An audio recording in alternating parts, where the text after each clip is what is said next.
सतनाम। धन वाहिगुरु साहिब जीओ।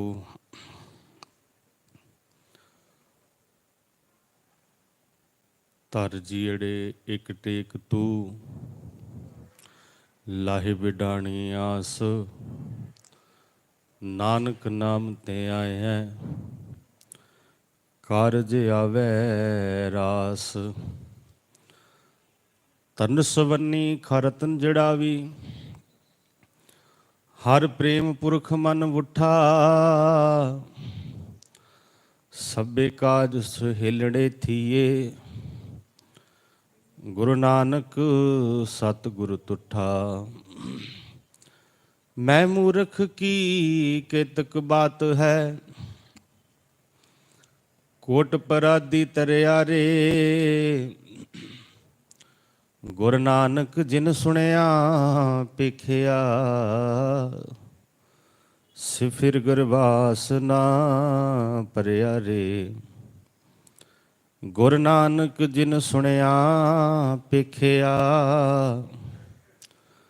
सिफिर गुरबास न परियारे। पवन मैं पवन समाया, ज्योति मैं ज्योत रल जाया। माटी माटी हुई एक, रोवन हारे की कवन टेक। माटी माटी हुई एक, रोवन हारे की कवन टेक। कवन मुआ रे कवन मुआ, ब्रह्म ज्ञानी मिल करत विचार। ये तो चलत पिया, क्या जाना कि मरेंगे कैसा मरना होए। जेकर साहिब मनो ना विसरै, ता सहला मरना होए। जुग जुग अटल शब्द गुरु। धन धन साहिब श्री गुरु ग्रंथ साहिब महाराज जी की पावन पितर हजूरी अंदर जुड़ बैठी गुरु प्यारी गुरु सवारी साध संगत जी बहुत ही श्रद्धा भावना सत्कार सहित गुरु चरना च जुड़ के रब्बी बाणी इलाही बाणी का कीर्तन सरवण कर रही सी। साहिबे कमाल धन धन साहिब श्री गुरु गोबिंद सिंह महाराज जी जिन्हां दा अज बड़ी श्रद्धा भावना दे नाल गुरु नानक नाम लेवा सिख संगतां जिथे ज्योति जोत पुरब मना रहे हाँ, उस संबंध विच असी कल दे दीवान श्री गुरु ग्रंथ साहिब जी की जो गुरता गद्दी नूं समर्पित ये दीवान सजाए गए। गुरमत विचारां दे नाल मिल जुड़ के सांझ करांगे। हर कीਆਂ कथा कहानियां गुर मीत सुनाइयां। बलिहारी गुर आपने गुर को बल जाइयां। गुरमत विचारां दी आरंभता तो पहला जितनी भी संगत जुड़ बैठी है, अदब सत्कार सहित गुरु फतेह प्रवान करो। गज वज के आखो जी वाहिगुरु जी का खालसा वाहिगुरु जी की फतेह। आप जी ने कल दे दीवान विच सरवण करिया सी किस तरह सच्चे पातशाह गुरु गोबिंद सिंह महाराज जी जदों नदेड़ की धरती ते पहुँचते हैं, जिसनों दक्षिण देश भी कहा जाता है। इत्थे सच्चे पातशाह महाराज जदों पहुँचते हैं नदेड़, तो इत्थे एक समाध बनी हुई है दादू की। जदों सच्चे पातशाह दादू की समाध ते पहुँचते हैं, ते दादू की समाध का एक सेवादार है जिसका नाम है भाई जैत राम। प्यार नाल आखो सतनाम श्री। जैत राम गुरु गोबिंद सिंह महाराज जी नूं मिलदा है। वो महाराज जी की आओ भगत जी आया कहता है। फिर जैत राम ते गुरु गोबिंद सिंह जी दे विच जो वार्तालाप हुंदा है, महाराज जैत राम नूं कहंदे ने कि तुसी दादू दा कोई सिद्धांत दादू दे बारे सानू दसो। ਕਿ ਦਾਦੂ ਕੌਣ ਸੀ, ਉਹਦੀ ਵਿਚਾਰਧਾਰਾ ਕੀ ਸੀਗੀ। ਜੈਤ ਰਾਮ ਜੀ ਗੁਰੂ ਗੋਬਿੰਦ ਸਿੰਘ ਮਹਾਰਾਜ ਨੂੰ ਦੱਸਦੇ ਨੇ ਕਿ ਦਾਦੂ ਦਾ ਸਿਧਾਂਤ ਹੈ, ਦਾਦੂ ਦਾਵਾ ਦੂਰ ਕਰ, ਕਲ ਕਾ ਲੀਜੈ ਭਾਏ, ਜੇ ਕੋ ਮਾਰੈ ਈਟ ਢੀਮ। ਇੱਟ ਆਪਾਂ ਕਹਿੰਦੇ ਆ ਪੱਥਰ ਨੂੰ, ਤੇ ਢੀਮ ਹੁੰਦੀ ਛੋਟੀ, ਜਿਹੜੀ ਢੀਮ ਗਲੇਲ ਵਿੱਚ ਪਾਉਂਦੇ ਨਾ, ਗਲੇਲ ਹੁੰਦੀ, ਤੁਸੀਂ ਸ਼ਾਇਦ ਦੇਖੀ ਹੋਏਗੀ, ਉਹ 'ਚ ਢੀਮ ਪਾਈ ਜਾਂਦੀ ਹੈ। ਇਹ ਠੇਠ ਪੰਜਾਬੀ ਦੇ ਸ਼ਬਦ ਨੇ। ਜੇ ਕੋਈ ਪੱਥਰ ਮਾਰੇ, ਢੀਮ ਮਾਰੇ, ਰੋੜਾ ਮਾਰੇ, ਵੱਟਾ ਮਾਰੇ, ਪਹਿਲਾਂ ਤੱਕੜੀ ਤੇ ਜਦੋਂ ਤੋਲਿਆ ਜਾਂਦਾ ਸੀ ਤਾਂ ਕੀ ਰੱਖਦੇ ਸੀ ਉਹਦੇ ਵਿੱਚ? ਵੱਟੇ। ਪੱਥਰ ਨਹੀਂ ਜੀ, ਵੱਟੇ। ਵੱਟੇ ਕਹਿੰਦੇ ਸਨ। ਵੱਟੇ ਰੱਖੇ ਜਾਂਦੇ, ਇੱਕ ਸਿਰ ਦਾ ਵੱਟਾ, ਦੋ ਸਿਰ ਦਾ ਵੱਟਾ। ਜੇ ਕੋ ਮਾਰੇ ਈਟ ਢੀਮ, ਰੱਖੈ ਸੀਸ ਚੜਾਏ। ਜੇ ਕੋਈ ਸਾਨੂੰ ਪੱਥਰ ਮਾਰੇ, ਕੋਈ ਵੱਟੇ ਮਾਰੇ, ਕਹਿੰਦੇ ਸਾਡੇ ਅੰਦਰ ਇੰਨੀ ਨਿਮਰਤਾ ਹੈ ਦਾਦੂ ਦੇ ਸਿਧਾਂਤ ਵਿੱਚ ਕਿ ਅਸੀਂ ਉਹ ਪੱਥਰਾਂ ਨੂੰ ਚੁੱਕ ਕੇ ਸਿਰ ਤੇ ਰੱਖ ਲੈਂਦੇ ਆ, ਔਰ ਜਿਹਨੂੰ ਜਿਹੜਾ ਮਾਰ ਰਿਹਾ ਉਹਨੂੰ ਵੀ ਆਪਣੇ ਸਿਰ ਤੇ ਚੁੱਕ ਲੈਂਦੇ ਆ। ਇੰਨੀ ਨਿਮਰਤਾ ਹੈ ਸਾਡੇ ਅੰਦਰ ਵੀ ਇਹ ਸਾਡੇ ਦਾਦੂ ਦਾ ਸਿਧਾਂਤ ਹੈ। ਉਹਨੂੰ ਸੀਸ ਤੇ ਬਿਠਾ ਲੈਂਦੇ ਆ। ਉਹਨੇ ਬਹੁਤ ਸਾਰੀਆਂ ਧਾਰਮਿਕ ਰੂਹਾਨੀਅਤ ਦੀਆਂ ਗੱਲਾਂ ਗੁਰੂ ਗੋਬਿੰਦ ਸਿੰਘ ਮਹਾਰਾਜ ਜੀ ਨਾਲ ਜਦੋਂ ਕਰੀਆਂ, ਗੁਰੂ ਗੋਬਿੰਦ ਸਿੰਘ ਮਹਾਰਾਜ ਜੀ ਨੂੰ ਫਿਰ ਹੁਣ ਜੈਤ ਰਾਮ ਪੁੱਛਦਾ ਹੈ, ਮਹਾਰਾਜ ਜੀ ਤੁਹਾਡੇ ਘਰ ਦਾ ਕੀ ਸਿਧਾਂਤ ਹੈ? ਅਸੀਂ ਤੇ ਦੱਸਿਆ ਵੀ ਜੇ ਕੋਈ ਪੱਥਰ ਮਾਰੇ ਅਸੀਂ ਉਹਦੇ ਮਾਰਦੇ ਨਹੀਂ ਆ, ਉਹਦੇ ਅੱਗੇ ਹੱਥ ਜੋੜਦੇ ਆ, ਉਹਦੇ ਅੱਗੇ ਸੀਸ ਝੁਕਾਉਂਦੇ ਆ, ਉਹਨੂੰ ਸਿਰ ਤੇ ਬਿਠਾ ਲੈਂਦੇ ਆ। ਤੁਸੀਂ ਵੀ ਕੋਈ ਵਿਚਾਰ ਦੱਸੋ ਸਾਨੂੰ ਆਪਣੀ। ਮਹਾਰਾਜ ਨੇ ਕਿਹਾ ਗੁਰੂ ਨਾਨਕ ਦੇ ਘਰ ਦਾ ਸਿਧਾਂਤ ਹੈ, ਫਰੀਦਾ ਜੋ ਤੈ ਮਾਰਨ, ਮੁਕੀਆਂ ਤਿਨਾ ਨਾ ਮਾਰੇ, ਘੁੰਮ ਆਪਨੜੇ ਕਰ ਜਾਈਏ ਪੈਰ ਤਿਨਾ ਦੇ ਚੁੰਮ। ਇੰਨੀ ਨਿਮਰਤਾ ਹੈ, ਇੰਨਾ ਪਿਆਰ ਹੈ ਕਿ ਉਹਨਾਂ ਦੇ ਪੈਰਾਂ ਨੂੰ ਚੁੰਮ ਲੈਣਾ ਚਾਹੀਦਾ ਹੈ। ਤੇ ਸਾਧ ਸੰਗਤ, ਫਿਰ ਮਹਾਰਾਜ ਗੁਰੂ ਗੋਬਿੰਦ ਸਿੰਘ ਜੀ ਕਹਿੰਦੇ ਨੇ ਕਿ ਸਾਡੇ ਘਰ ਦੇ ਨਿਮਰਤਾ ਦੀ ਇੱਕ ਸੀਮਾ ਹੈ, ਇੱਕ ਦਾਇਰਾ ਹੈ ਕਿ ਜੇ ਪਹਿਲੀ ਗੱਲ ਨਿਮਰਤਾ ਹੈ, ਜੇ ਫਿਰ ਉਹ ਦੂਜੀ ਵਾਰ ਮਾਰਦਾ ਹੈ, ਵਾਰ-ਵਾਰ ਮਾਰਦਾ ਹੈ, ਤੇ ਉਹਦੇ ਲਈ ਫਿਰ ਅਪੀਲ, ਫਿਰ ਦਲੀਲ, ਤੇ ਤੀਜੀ ਵਾਰ ਸ਼ਮਸ਼ੀਰ। ਤਿੰਨ ਗੱਲਾਂ ਯਾਦ ਰੱਖਣਾ, ਪਹਿਲਾਂ ਅਪੀਲ, ਫਿਰ ਦਲੀਲ, ਔਰ ਆਖਰੀ ਵਾਰ ਫਿਰ ਸ਼ਮਸ਼ੀਰ। ਜਬੈ ਬਾਣ ਲਾਗਿਓ ਤਬੈ ਰੋਸ ਜਾਗਿਓ। ਵੀ ਅਪੀਲ ਵੀ ਹੈ, ਦਲੀਲ ਵੀ ਹੈ, ਨਿਮਰਤਾ ਵੀ ਹੈ। ਇਹ ਨਹੀਂ ਹੈ ਵੀ ਇੱਕ ਵਾਰ ਮਾਰ ਰਿਹਾ, ਦੋ ਵਾਰ ਮਾਰਿਆ। ਜੇ ਵਾਰ-ਵਾਰ ਮਾਰਨ ਆਉਂਦਾ ਹੈ ਤਾਂ ਫਿਰ ਉਹਦਾ ਮੁਕਾਬਲਾ ਕਰਨਾ ਵੀ ਸਾਨੂੰ ਸਿਖਾਇਆ ਗਿਆ। ਤੇ ਸਾਧ ਸੰਗਤ, ਅਪੀਲ, ਦਲੀਲ ਤੇ ਸ਼ਮਸ਼ੀਰ, ਇਹ ਤਿੰਨੇ ਚੀਜ਼ਾਂ ਦਿੱਤੀਆਂ ਹਨ। ਦੇਗ ਔਰ ਤੇਗ, ਦੋ ਚੀਜ਼ਾਂ ਹਨ। ਅਸੀਂ ਪੜ੍ਹਦੇ ਹਾਂ ਨਾ, ਦੇਗ ਚਲਾਈ, ਅੱਗੇ ਜੀ ਤੇਗ ਵਾਹੀ। ਦੇਗ ਤੇ ਤੇਗ ਦੋ ਚੀਜ਼ਾਂ ਹਨ। ਦੇਗ ਜਿਹੜੀ ਹੈ ਉਹ ਮਿੱਠੀ ਹੁੰਦੀ, ਨਿਮਰਤਾ ਦਾ ਪ੍ਰਤੀਕ ਹੈ, ਮਿਠਾਸ ਦਿੰਦੀ ਹੈ। ਤੇ ਜਿਹੜੀ ਤੇਗ ਹੈ ਉਹ ਫਿਰ ਜ਼ੁਲਮ ਦੇ ਖਿਲਾਫ ਚੁੱਕਣੀ ਪੈਂਦੀ ਹੈ। ਸਾਧ ਸੰਗਤ, ਜਿੱਥੇ ਗੁਰੂ ਸਾਹਿਬਾਨਾਂ ਦੇ ਸਿੱਖਾਂ ਨੇ ਕੁਰਬਾਨੀਆਂ ਕੀਤੀਆਂ ਨੇ, ਉੱਥੇ ਬੀਬੀਆਂ ਦਾ ਵੀ ਬਹੁਤ ਵੱਡਾ ਇਤਿਹਾਸ ਹੈ। ਸਾਧ ਸੰਗਤ, ਇੱਕ ਤੁਸੀਂ ਇਤਿਹਾਸ ਵਿੱਚ ਨਾਮ ਸੁਣਿਆ ਹੋਵੇਗਾ, ਬੀਬੀ ਅਨੂਪ ਕੌਰ। ਸ਼ਾਇਦ ਕਿਸੇ ਨੇ ਸੁਣਿਆ ਹੋਵੇ ਤੁਹਾਡੇ ਚੋਂ, ਤੇ ਬੜੀ ਅੱਛੀ ਗੱਲ ਹੈ।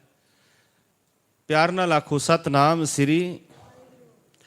ਵੈਸੇ ਵੀ ਅੱਜ ਬੀਬੀਆਂ ਦਾ ਲੇਵਲ ਅਸੀਂ ਇੱਥੇ ਤੱਕ ਰੱਖ ਦਿੱਤਾ ਵੀ ਇਹਨਾਂ ਨੇ ਪ੍ਰਸ਼ਾਦੇ ਹੀ ਪਕਾਣੇ ਨੇ, ਹੋਰ ਕੁਝ ਨਹੀਂ ਕਰਨਾ ਆ ਕੇ। ਹਾਂਜੀ, ਕਿਉਂਕਿ ਗੁਰੂ ਸਾਹਿਬ ਮਹਾਰਾਜ ਜੀ ਨੇ ਇਸਤਰੀ ਔਰ ਪੁਰਸ਼ ਨੂੰ ਬਰਾਬਰ ਦਾ ਦਰਜਾ ਦਿੱਤਾ ਹੈ, ਬਰਾਬਰ ਦਾ। ਮੈਂ ਅੱਜ ਪੜ੍ਹ ਰਿਹਾ ਸੀਗਾ ਬਾਈਬਲ ਨੂੰ। ਮੇਰੀ ਲਾਇਬ੍ਰੇਰੀ 'ਚ ਸਾਰੇ ਧਰਮਾਂ ਦੀਆਂ ਕਿਤਾਬਾਂ ਹਨ, ਸਭ ਦਾ ਮੈਂ ਸਤਿਕਾਰ ਕਰਦਾ। ਦੇਖੋ, ਗਿਆਨ ਜਿਹੜਾ ਹੈ ਉਹ ਕਿਸੇ ਧਰਮ ਦਾ ਬੁਰਾ ਨਹੀਂ ਹੈ। ਗਿਆਨ ਜਿੰਨੇ ਵੀ ਧਾਰਮਿਕ ਗ੍ਰੰਥ ਨੇ, ਗੁਰਬਾਣੀ ਨੂੰ ਪੜ੍ਹ ਲਓ। ਸਤਿਗੁਰੂ ਜੀ ਕਹਿੰਦੇ ਨੇ, ਵੇਦ ਕਤੇਬ ਕਹੋ ਮਤ ਝੂਠੇ, ਝੂਠਾ ਜੋ ਨਾ ਵਿਚਾਰੈ। ਔਰ ਇੱਕ ਵੀਰ ਬੜੀ ਸੋਹਣੀ ਗੱਲ ਕਰ ਰਿਹਾ ਸੀਗਾ। ਇੱਕ ਭੈਣ ਜਿਹੜੀ ਸੀ ਉਹ ਬੜੇ ਅੱਛੇ ਸ਼ਬਦਾਂ ਦੇ ਨਾਲ ਲੈਕਚਰ ਦੇ ਰਹੀ ਸੀਗੀ, ਤੇ ਫਿਰ ਮੈਂ ਬਾਈਬਲ ਨੂੰ ਵੀ ਕੱਢ ਕੇ ਪੜ੍ਹਿਆ ਕਿ ਕੀ ਇਸ ਅਧਿਆਏ ਨੰਬਰ ਤੇ ਇਹ ਕੁਝ ਲਿਖਿਆ ਜਾਂ ਨਹੀਂ ਲਿਖਿਆਗਾ।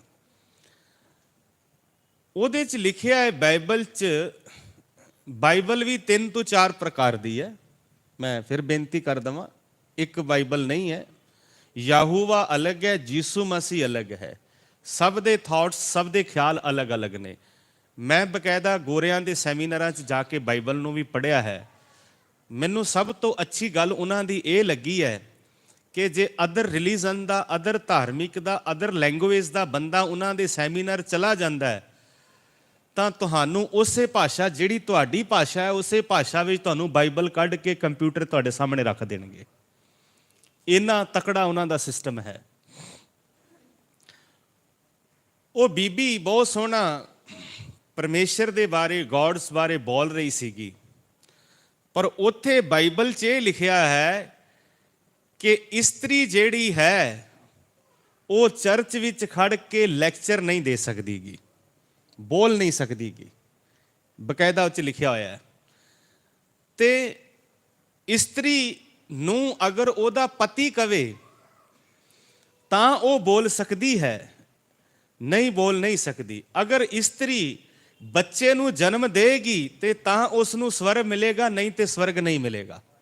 ਇਹ ਉਹਦੇ 'ਚ ਲਿਖਿਆ ਹੋਇਆ ਬਕਾਇਦਾ। ਇਸਲਾਮ ਦੇ ਅੰਦਰ ਵੀ ਅੱਜ ਤੁਸੀਂ ਦੇਖੋ, ਔਰਤ ਜਿਹੜੀ ਹੈ ਉਹ ਮਸਜਿਦ ਵਿੱਚ ਨਮਾਜ਼ ਅਦਾ, ਬੋਲੋ ਜੀ, ਨਹੀਂ ਕਰ ਸਕਦੀਗੀ। ਉਹਦੇ ਲਈ ਪਰਦਾ ਹੁੰਦਾ ਬਕਾਇਦਾ, ਉਹਦੇ ਲਈ ਪਰਦਾ ਹੈ, ਨਮਾਜ਼ ਅਦਾ ਨਹੀਂ ਕਰ ਸਕਦੀਗੀ। ਇਸ ਤਰ੍ਹਾਂ ਹੀ ਬਹੁਤ ਸਾਰੇ ਐਸੇ ਧਰਮ ਨੇ ਕਿ ਜਿਨ੍ਹਾਂ ਤੇ ਪ੍ਰਤੀਬੰਧ ਹੈ ਔਰਤ ਦੇ, ਲੇਕਿਨ ਇੱਕੋ ਇੱਕ ਸਿੱਖ ਸਿਧਾਂਤ ਹੈ, ਗੁਰੂ ਨਾਨਕ ਦਾ ਫਲਸਫਾ ਹੈ, ਜਿਹਦੇ ਵਿੱਚ ਕਿਹਾ ਗਿਆ, ਸੋ ਕਿਉ ਮੰਦਾ, ਉੱਚੀ ਆਵਾਜ਼ 'ਚ ਬੋਲੋ, ਡਰੋ ਨਾ, ਸੋ ਕਿਉ ਮੰਦਾ ਜਿਤ ਜੰਮੈ ਰਾਹ ਜਾਨ। ਇਹ ਸਿਧਾਂਤ ਗੁਰੂ ਨਾਨਕ ਜੀ ਨੇ ਦਿੱਤਾ। ਭੰਡ ਮੂਵਾ ਭੰਡ ਭਾਲੀਐ, ਭੰਡ ਹੋਵੈ ਬੰਦਾਨ, ਸੋ ਕਿਉ ਮੰਦਾ ਆਖੀਐ ਜਿਤ ਜੰਮੈ ਰਾਹ ਜਾਨ। ਜਿਹੜੇ ਰਾਜੇ ਮਹਾਰਾਜਿਆਂ ਨੂੰ ਜਨਮ ਦਿੰਦੀ ਹੈ, ਉਹ ਮਾਂ ਨੂੰ, ਉਹ ਔਰਤ ਨੂੰ, ਉਹ ਭੈਣ ਨੂੰ, ਉਹ ਧੀ ਨੂੰ ਕਦੇ ਮਾੜਾ ਨਹੀਂ ਬੋਲਣਾ ਚਾਹੀਦਾ। ਤੇ ਸਾਧ ਸੰਗਤ, ਬਾਕੀ ਧਰਮਾਂ ਦੇ ਅੰਦਰ ਇਸਤਰੀ ਨੂੰ ਬਰਾਬਰਤਾ ਜਾਂ ਉਹਨੂੰ ਧਾਰਮਿਕ ਲੈਕਚਰ ਜਾਂ ਕੀਰਤਨ ਕਰਨ ਦਾ ਅਧਿਕਾਰ ਨਹੀਂ ਹੈ, ਲੇਕਿਨ ਗੁਰਦੁਆਰਾ ਸਾਹਿਬ ਦੇ ਅੰਦਰ ਇੱਕ ਔਰਤ, ਇੱਕ ਇਸਤਰੀ, ਇੱਕ ਮਾਂ, ਇੱਕ ਭੈਣ ਆ ਕੇ ਵੀ ਕੀਰਤਨ, ਬੋਲੋ ਜੀ, ਕਰ ਸਕਦੀ ਹੈ। ਉਹ ਵੀ ਅਰਦਾਸ ਕਰਦੀ। ਖੈਰ, ਮੈਂ ਹੋਰ, ਤੁਸੀਂ ਸ਼ਾਇਦ ਕਦੇ ਦਿੱਲੀ 'ਚ ਤਾਂ ਨਹੀਂ ਸੁਣਿਆ ਹੋਏ, ਕਦੇ ਤੁਸੀਂ ਸੁਣਿਆ ਕਿ ਕਿਸੇ ਗੁਰਦੁਆਰੇ ਦੀ ਹੈੱਡ ਗ੍ਰੰਥੀ ਬੀਬੀ ਹੋਵੇ? ਸੁਣਿਆ ਕਦੇ ਜੀ?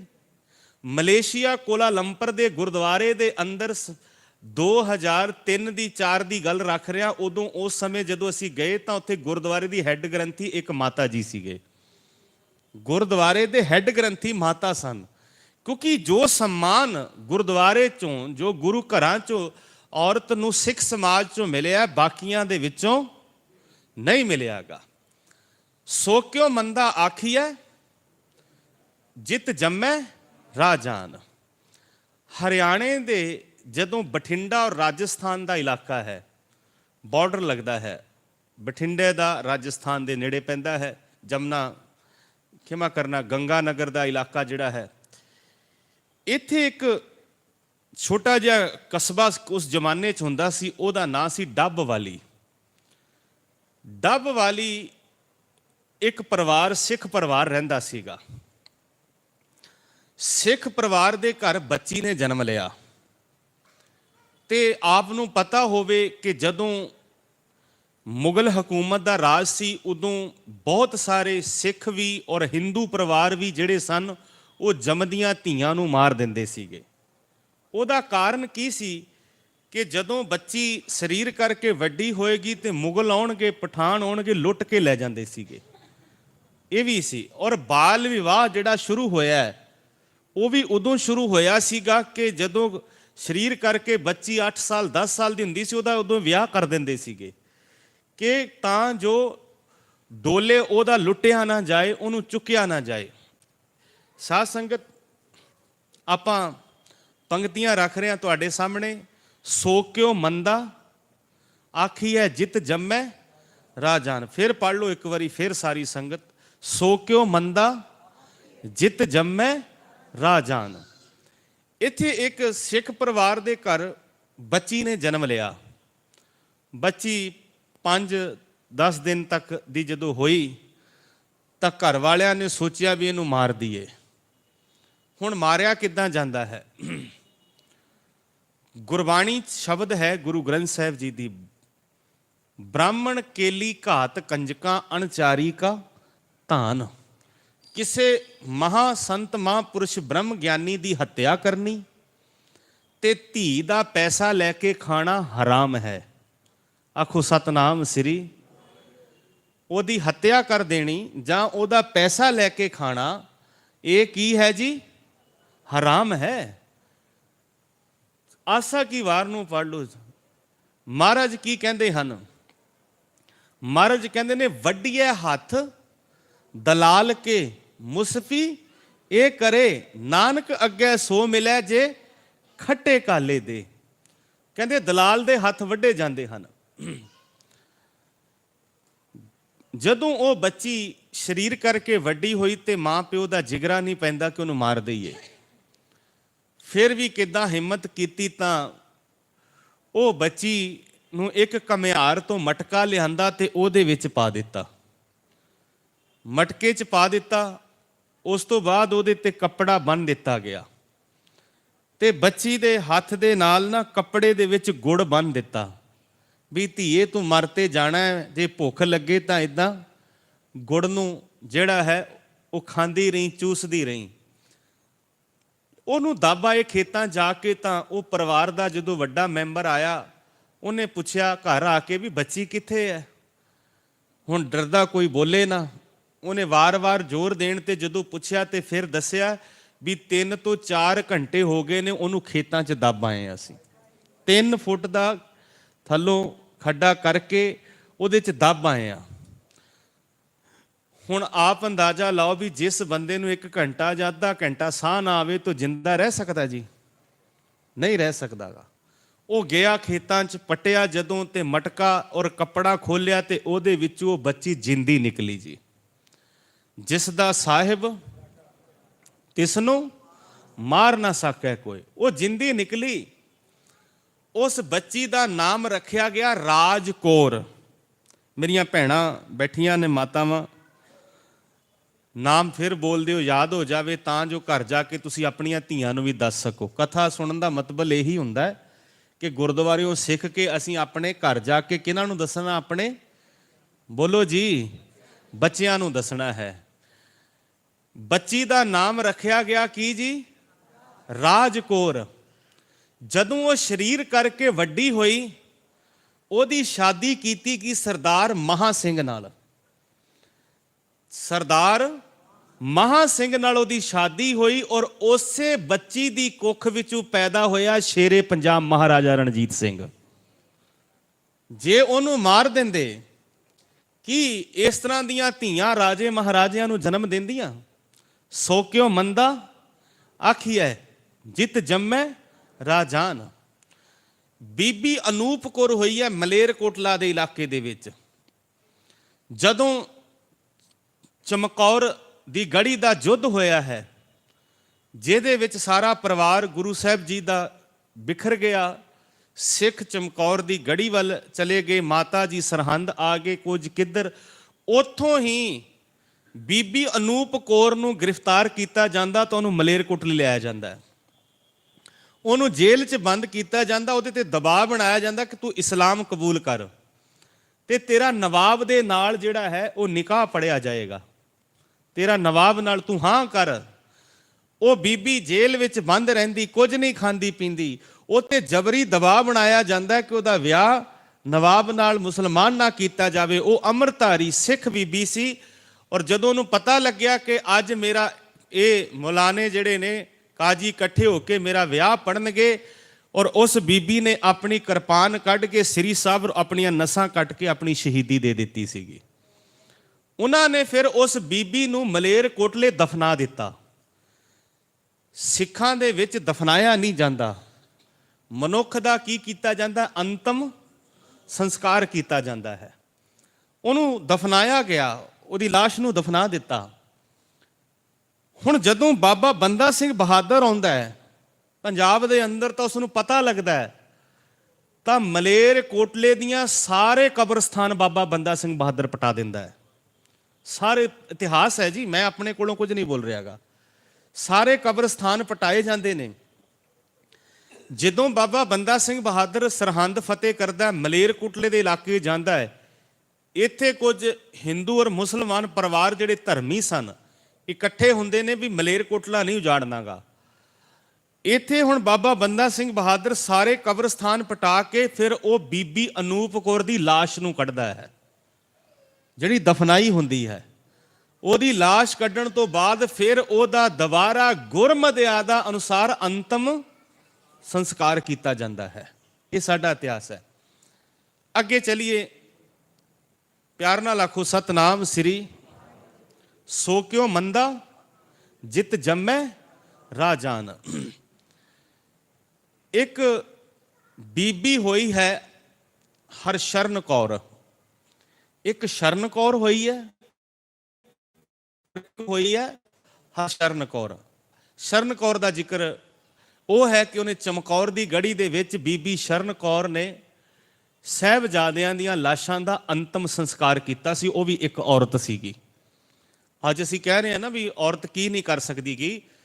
ਕੱਲੀ ਔਰਤ ਸੀਗੀ। ਸ਼ਾਮ ਨੂੰ ਚਿਖਾ ਜਲ ਰਹੀਆਂ ਸਨ, ਕਿਤੇ ਸਿਰ ਕਿਤੇ ਹੱਥ ਪਏ ਹੋਏ ਨੇ। ਔਰਤ ਕਿਤੇ ਆਪਣੇ ਬੱਚੇ ਦੇ ਖੂਨ ਨਿਕਲਦਾ ਦੇਖ ਲਵੇ ਤੇ ਉਹ ਦੇਖ ਨਹੀਂ ਸਕਦੀ, ਉਹਦਾ ਜਿਗਰਾ ਨਹੀਂ ਪੈਂਦਾਗਾ। ਮਾਂ ਅਗਰ ਆਪਣੇ ਪੁੱਤਰ ਦੇ ਖੂਨ ਦੇਖ ਲਵੇ, ਜਾਂ ਬੱਚੇ ਤੁਸੀਂ ਦੇਖ ਲਓ, ਜੇ ਬੱਚੇ ਦੇ ਡਾਕਟਰ ਕੋਲ ਜਾਓ ਇੰਜੈਕਸ਼ਨ ਲਾਉਣ ਲੱਗਦੇ ਤੇ ਮਾਂ ਅੱਖਾਂ ਤੇ ਹੱਥ ਰੱਖ ਲੈਂਦੀ ਹੈ। ਉਹ ਵੀ ਬੀਬੀ ਸ਼ਰਨ ਕੌਰ ਗੁਰੂ ਦੀ ਸਿੱਖ ਸੀ। ਕਿੱਡਾ ਵੱਡਾ ਉਹਦਾ ਜਿਗਰਾ ਹੋਏਗਾ ਕਿ ਗੁਰੂ ਦੇ ਸਿੱਖਾਂ ਦੀਆਂ ਲਾਸ਼ਾਂ ਦੇ ਸੇਸ, ਹੱਥ ਪੈਰ ਟੋਟੇ ਕੀਤਿਆਂ ਨੂੰ ਕਿੱਦਾਂ ਸੰਭਾਲ ਕੇ ਉਹਨੇ ਸੰਸਕਾਰ ਕੀਤਾ ਹੋਏਗਾ। ਕਿੱਡਾ ਵੱਡਾ ਜਿਗਰਾ ਹੋਏਗਾ ਉਹਦਾ।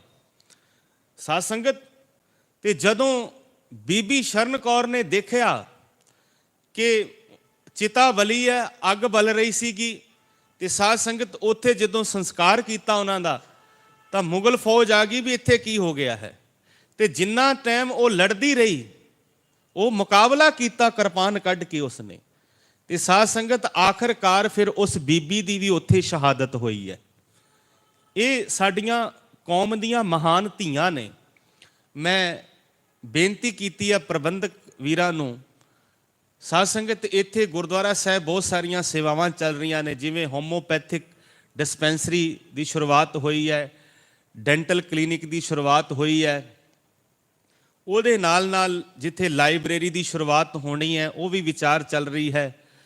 ਸੋ ਸਾਧ ਸੰਗਤ, ਮੈਨੂੰ ਇੱਕ ਹੋਰ ਬੜੀ ਅੱਛੀ ਚੀਜ਼ ਪ੍ਰਬੰਧਕ ਸੱਜਣਾ ਨੇ ਦਿਖਾਈ ਕਿ ਇੱਥੇ ਇੱਕ ਸਾਡਾ ਵਕੀਲ ਭਰਾ, ਜੇ ਉਹ ਸੁਣ ਰਿਹਾ ਹੋਵੇ ਤਾਂ ਮੈਂ ਉਹਨੂੰ ਮੁਬਾਰਕਬਾਦ ਦੇਵਾਂਗਾ ਕਿ ਸਾਡਾ ਇੱਕ ਵਕੀਲ ਭਰਾ ਇੱਥੇ ਗੁਰਦੁਆਰੇ ਬਹਿੰਦਾ ਕਾਨੂੰਨੀ ਸਲਾਹ ਦੇਣ ਦੇ ਲਈ, ਉਹ ਵੀ ਮੁਫਤ।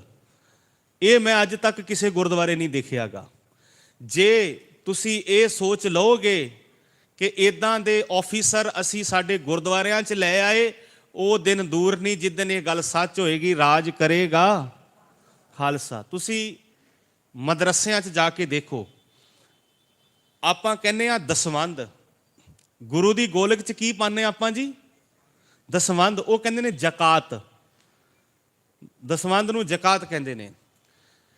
ਸਾਧ ਸੰਗਤ, ਮੁਸਲਮਾਨ ਵੀਰਾਂ ਦੀਆਂ ਜਿਹੜੀਆਂ ਮਸਜਿਦਾਂ ਹਨ ਜਾਂ ਮਦਰਸੇ ਚੱਲ ਰਹੇ ਨੇ, ਉਹਨਾਂ ਦੇ ਕੋਲ ਜਿਹੜਾ ਇਹ ਦਸਵੰਧ ਆਉਂਦਾ ਪੈਸਾ, ਉਸ ਪੈਸੇ ਦੇ ਨਾਲ ਜਿਹੜੇ ਰਿਟਾਇਰਡ ਆਫੀਸਰ ਨੇ, IPS, ਸਮਝ ਰਹੇ ਹੋ ਨਾ ਗੱਲ ਨੂੰ ਜੀ, ਜਿਹੜੇ ਉਹਨਾਂ ਕੋਲ ਮੁਸਲਮਾਨ IPS ਰਿਟਾਇਰਡ ਆਫੀਸਰ ਨੇ, ਉਹ ਉਹਨਾਂ ਦੀ ਮਸਜਿਦ ਦੀ ਮੈਨੇਜਮੈਂਟ ਕਮੇਟੀ ਉਹਨਾਂ ਨੂੰ ਹਾਇਰ ਕਰਕੇ ਔਰ ਜਿਹੜੇ ਗਰੀਬ ਬੱਚੇ ਪੜ੍ਹ ਰਹੇ ਨੇ ਉਹਨਾਂ ਨੂੰ IPS ਦੀ ਟ੍ਰੇਨਿੰਗ ਫ੍ਰੀ ਦੇ ਰਹੇ ਨੇ। ਉਹ ਇਹ ਸੋਚ ਹੈ।